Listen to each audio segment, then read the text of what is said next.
The problem that we're going to look at says the following. Bridget buys a packet containing 9-cent and 13-cent stamps for $2.65. If there are 25 stamps in the packet, how many are 13-cent stamps? Well, this sounds like a problem that can be solved using system of equations. So, in order to solve the problem, I'm going to set up two equations. The first one deals with the 9-cent stamps, so I'm going to call that 0.09 times x. And then I also have the 13-cent stamps, which is 0.13, and I'm going to associate the y variable with it. And I know that the total cost is $2.65.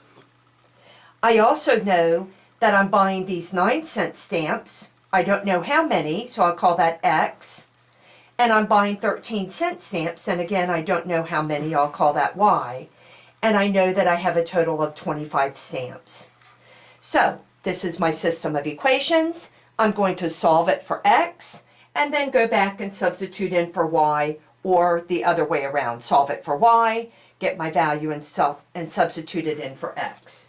So, what I'm going to do now is I'm going to make everything in terms of 0.09 for the bottom one. So I'm going to take this bottom equation and multiply it by negative 0.09. So I have the following after I go through that multiplication.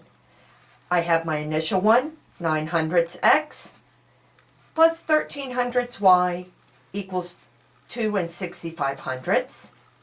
On the bottom, I will get negative 0.09x plus negative 0.09y, and I will multiply that negative 0.09 times the 25 to get negative 2 2500ths.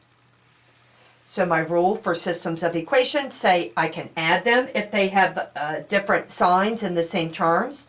So my x's go out to 0, and in this case I'm left with 0.04y, or 400ths y. That's 1300ths minus 900ths. And on the right hand side I have a difference of 0 and 4/10. So I want to isolate my y, divide both sides by 0.04, so that I get a quotient of y equal to 10. Now, I have to answer the question for x as well. So I've only finished the first part of the problem. Now I've got to go to the second part to solve it for the value of x. If I know y is 10, I'm going to go back and use my x plus y equals 25 equation.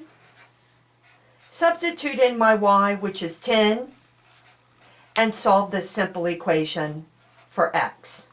Subtract 10 from both sides, and I will get x equals 15. So I now know what my x value is and my y value. The question was asking me for the 13-cent stamps. So I go back to my original problem to determine which variable, x or y, used the 13 cents. Y used it. So my answer happens to be 10 13-cent stamps, which is the answer to the question.